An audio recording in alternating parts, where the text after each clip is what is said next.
Bismillahirrahmanirrahim. Assalamualaikum warahmatullahi wabarakatuh. Alhamdulillah, salatu wassalamu ala rasulillah wa ala alihi wa sahbihi wa mawala wa la hawla wa la quwata illa billahil aliyyil azim. Bapak Ibu kaum muslimin dan muslimat rahimakumullah.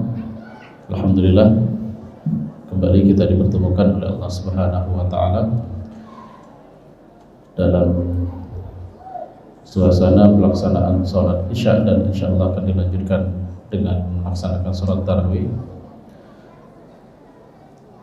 Dan sedikit kultum yang akan kita sampaikan, yang mana sebagaimana yang sudah sering kita sampaikan adalah kaitannya tentang masalah sirah ataupun sejarah.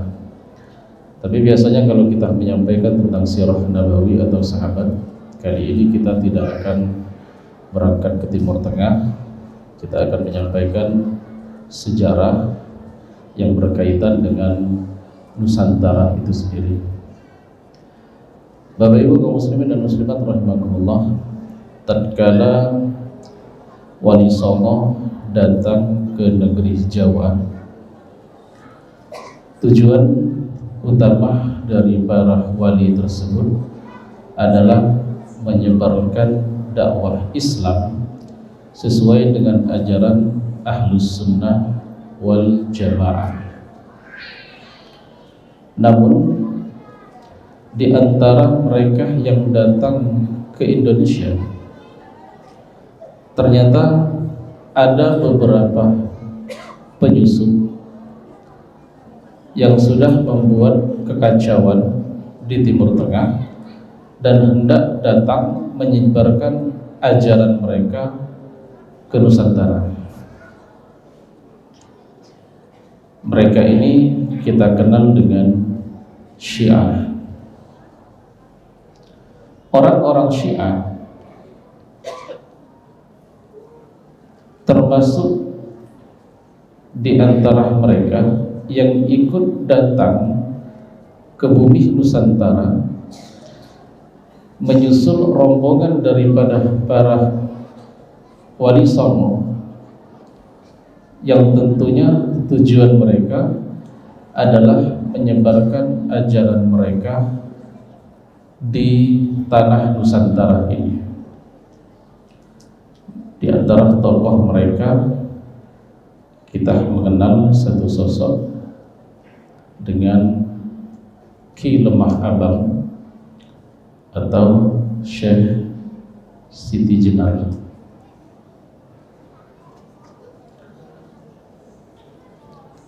Syekh Siti Jenar, di tengah perbedaan pendapat tentang sosok ini, disepakati sebagaimana seorang Al-Hallaj, Syekh Siti Jenar ini dihukumi mati oleh para ulama saat itu yang dipimpin oleh Raden Patah, dikarenakan ajarannya yang terindikasi wahdatul wujud dan banyak terselip di dalamnya ajaran Syiah. Di antara murid daripada Ki Lemah Abang terdapat seorang muridnya yang bernama Keboh Kenomo, yang dikenal dengan nama Ki Ageng Pengging. Pengging ini satu daerah yang saat ini berada di Boyolali, Jawa Timur. Ki Ageng Pengging ini merupakan fans sejatinya Syekh Siti Jenar. Di dalam kitab Babat Tanah Jawa disebutkan bahwasanya Ki Ageng Pengging ini punya dua anjing, yang jika dia marah, dia akan melempar batu kepada kedua anjing ini, yang mana kedua anjing ini diberi nama, satu Abu Bakar, yang satu dikasih nama Umar. Jadi kalau kita mengetahui tentang Syiah, bahaya Syiah zaman sekarang, sebenarnya dari dulu sudah ada, bahkan sangat dahsyat sekali. Maka di akhir Ki Ageng Pengging ini ditangkap oleh Raden Patah karena berupaya untuk menggulingkan kekuasaan Raden Patah yang disokong oleh para wali songo yang merupakan ulama Ahlus Sunnah wal Jamaah. Sebagaimana ajaran-ajaran yang ada di Indonesia, Indonesia itu termasuk negara yang unik. Mau sesesat apapun ajarannya, pengikutnya ada. Beberapa tahun yang lalu kita dikagetkan dengan seorang wanita yang mengaku sebagai nabi dan anaknya diklaim sebagai Jibril. Namanya Lia Eden, tapi biasa kita panggil dengan Lia Eden. Pengikutnya ada kalangan mahasiswa, ada kalangan pengusaha, ada kalangan terpelajar. Tidak tahu bagaimana seorang terpelajar bisa ikut ajaran itu.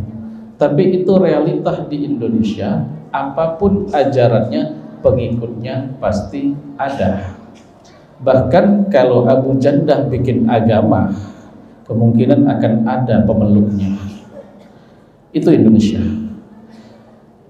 Maka gerakan Syiah yang diusung oleh tokoh ini cukup masif dan banyak pengikutnya. Ini kalau ditanya dari mana kita dapat kisah ini, dari kitab Babat Pangeran Abi Maksum. Di situ ditulis.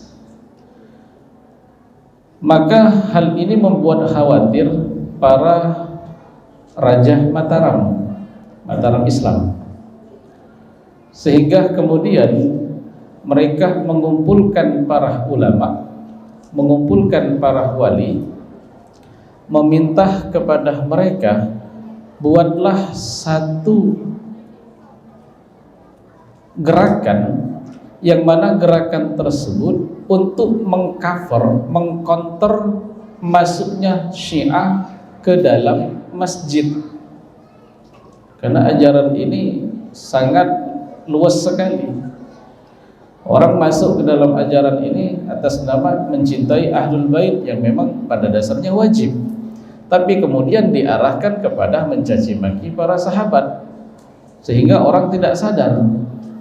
Maka kemudian para ulama salafun saleh, para wali songo membuat satu gerakan, dan gerakan ini kita dapatkan di masjid-masjid di bulan Ramadan. Apa namanya? Namanya adalah Bilal. Bacaan Bilal kalau kita perhatikan menyebutkan 4 nama Khulafaur Rasyidin. Al-Khalifatul Ula, siapa? Sayyidina Abi Bakr As-Siddiq. Al-Khalifatul Tsaniyah Amirul Mukminin Umar ibn al-Khattab. Al-Khalifatul Tsalisah Amirul Mukminin Sayyidina Utsman ibn Affan. Al-Khalifatul Rabi'ah Amirul Mukminin Sayyidina Ali bin Abi Thalib radhiyallahu anhu. Ini bukan ibadah, kami tegaskan. Ini dilakukan monggo nggak dilakukan tak jadi masalah. Tapi dalam sejarah ini dijadikan ijtihad para salaf, para wali songo untuk mengkanter masuknya ajaran Syiah ke masjid. Mari kita lihat kalimatnya. Khalifah pertama Tuan kita Abu Bakar As-Siddiq, kalau kalimatnya hal tardawna anhum, hal tardawna anhum, ini awalnya. Cuma di Indonesia kemudian dimodif-modif. Tapi awalnya kalimatnya adalah hal tardawna anhum, apakah kalian meridhoinya? Maka jamaah akan menjawab radhiyallahu anhu, Allah meridhoinya. Dan ini bertentangan dengan keyakinan Syiah. Orang Syiah menganggap Abu Bakar, Umar dan Utsman adalah musuh besar mereka. Maka kalau kita baca di kitab Al-Kafi yang merupakan Bukharinya madhab Syiah, maka kita akan mendapatkan satu bab yang isinya adalah bab ibadah mencaci maki dua tughyan, Abu Bakar dan Umar. Kalau punya mampu berbahasa Arab, kita punya nuskhanya, silakan dibaca. Kita tidak akan berbicara kecuali sudah pernah baca. Bab ibadah mencaci maki Abu Bakar dan Umar. Ternyata mencaci maki kedua orang ini dalam keyakinan Syiah adalah ibadah. Maka dikanter oleh para wali songo dengan membuat semua kaum muslimin mengucapkan Allah meridhoi mereka. Makanya Syiah gak kuat masuk masjid Ahlus Sunnah.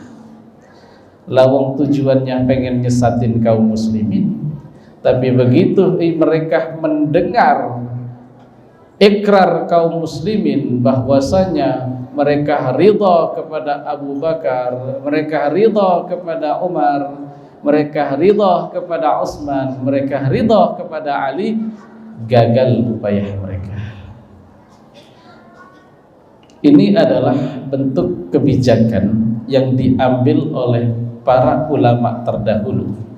Mereka tidak menggunakan caci maki, mereka tidak menggunakan kalimat-kalimat yang menyakitkan atau bahkan sampai menggunakan adu fisik, tidak. Tapi mereka membuat satu gerakan yang gerakan ini bahkan bisa mematahkan gerakan-gerakan penyesatan.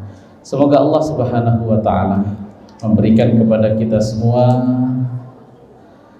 pemikiran-pemikiran dan kecerdasan-kecerdasan sebagaimana Allah telah memberikan kepada ulama-ulama terdahulu, dan semoga kita semua dilindungi dari ajaran-ajaran yang ingin menyesatkan kita semua. Amin amin ya rabbal alamin.